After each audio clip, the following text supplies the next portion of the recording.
I grew up in Brooklyn and lived in the same neighborhood the whole time I was there. Around 16 years old, this beautiful, big booty cutie moved in and I was floored. Anyways, I get the nerve to talk to this girl. We start hanging out, we start hooking up, everything's good. And I think, you know what? Let's go steady. Just me and you, girl, what's up? I was never scared to take the plunge. I was always down to like be the boyfriend, you know what I'm saying? You know what I'm saying, you know what I'm saying, you know what I'm saying, yeah, boy. Anyway, so I'm talking to this girl and I'm like, yo, let's go steady. And she's like, nah. I spit the hardest game. I was like, yo, but how about you be my Valentine though? You know what I'm saying? At least let me take you to the movies or whatever, you know what I'm saying? I'll pay for it, you know what I'm saying? Because that was a big deal, you know, paying for the movies. I was 16, really, nobody had jobs. I take her to the movies. I'm like, yo, this is gonna be where I make my move. She falls asleep in the middle of the movie with her mouth all the way open. She was like snoring directly into the theater and people were turning around mad as hell. I got embarrassed, so I did the only thing I could think of. I got up and I walked away from her.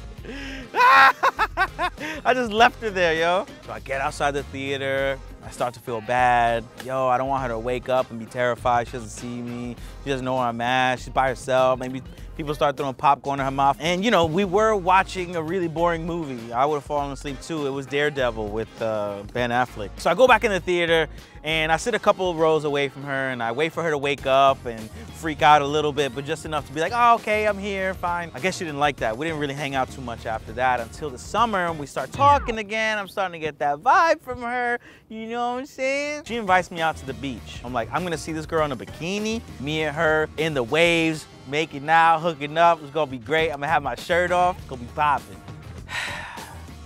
And her mom and dad show up. They start loading the car up, and her mom's in the bikini.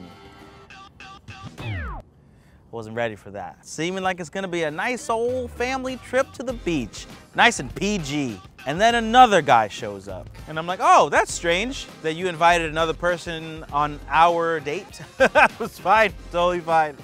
Nothing weird about that. Turns out she was actually really on a date with him, and I was just like the friend she invited. So I go down by the water and I start making sand castles and playing in the sand. I'm still thinking like, this is a fun day at the beach, or it can be. Or maybe she'll see me down there and be like, oh, he's so lonely, let me go keep him company. I'm down there for a couple minutes. I turn back thinking maybe she's on her way down to see me, and they are totally going at it. Super making out, super holding hands, hugging, kissing, rubbing all kinds of suntan lotion on each other.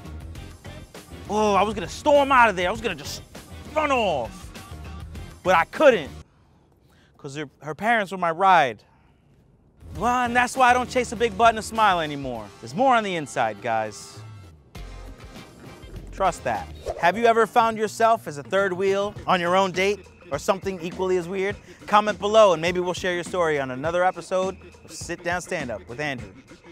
It's me.